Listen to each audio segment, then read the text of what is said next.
பன்னீரில் குளிப்பது மாளிகை நெஞ்சம், தன் கண்ணீரில் மிதப்பது ஏழைகள் உள்ளம். பன்னீரில் குளிப்பது மாளிகை நெஞ்சம், தன் கண்ணீரில் மிதப்பது ஏழைகள் உள்ளம்.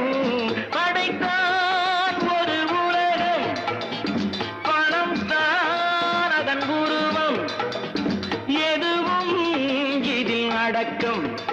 இது ஏன் என்று எதிர்காலம் விடை கூறட்டும். நினைத்ததை நடத்தியே முடிப்பவன் நான் நான் நான்.